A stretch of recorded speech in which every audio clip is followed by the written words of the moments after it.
Welcome back to Golfing Made Simple, an endless journey to discover simple truths in golf and life.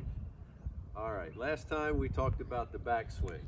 So we started the backswing a couple episodes ago with the single piece takeaway, and then last time we concluded up to the top of the backswing, and now we're going to go to the transition and the downswing. And to me, this is probably the most important part of the swing, and conceptually perhaps the most difficult, because if you are like me and you started golfing later, your tendency is to see that ball there below you and to try to hit down with force on that ball with your arms and your hands, because we're used to doing that playing a lot of other sports, and in some ways the golf swing is not a natural motion for a lot of us. Again, particularly if we're starting that late in life. So when we're at the top of the backswing and we're in this position here, most of us want to throw our arms and our hands at the ball. And inevitably that causes us to come what they call over the top, and all of us have that tendency to slice the ball, because we're coming from outside to in, we're coming across the ball, it's hitting a weak slice, and that is definitely not what we want. So how do we avoid that and do it the correct way? Well, what we want to be doing is when we're at the top of that backswing, we want to shallow the club. In essence, we're bringing our right elbow down into our body, and our hips are starting the motion, and then we're allowing rotation to pull our arms and hands through, and that's allowing the uncocking of the wrist to occur through momentum and gravity.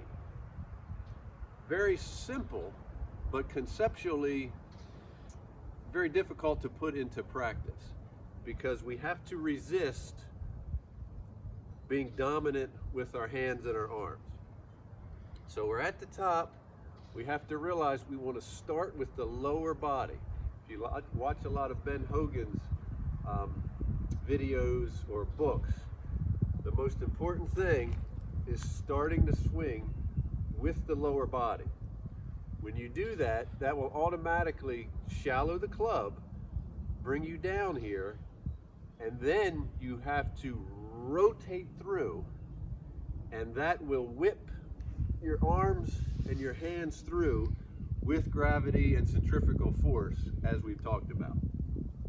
So again, it's not overly complicated, but if you're not used to doing it, you have to fight that tendency to bring that right arm into overpowered swing, and that's going to cause you to come over the top and hit that weak slice.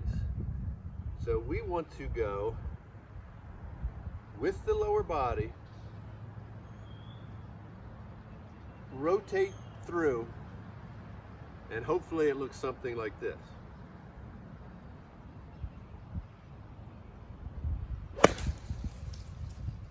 Gives us a nice balanced downswing.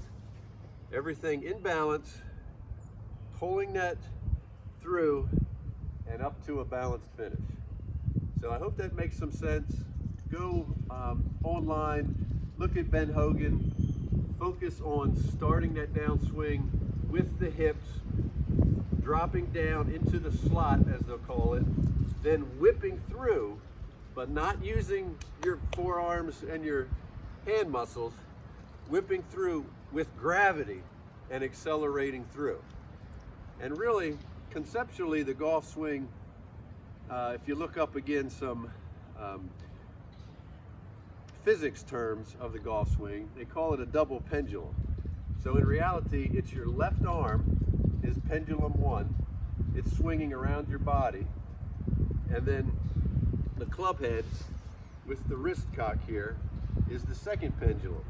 So all we're really doing is rotating with the left arm, pendulum one, we get the wrist cock through gravity, pendulum two, and when we come down, the first pendulum swinging, and then the second pendulum releases through.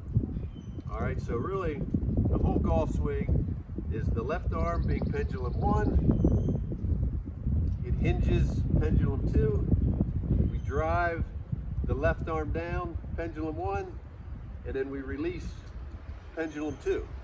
And again, using gravity, centrifugal force. Don't try to do it with your arm muscles. Allow gravity to do that naturally. All right, so I hope you enjoyed that lesson, and we'll see you next time.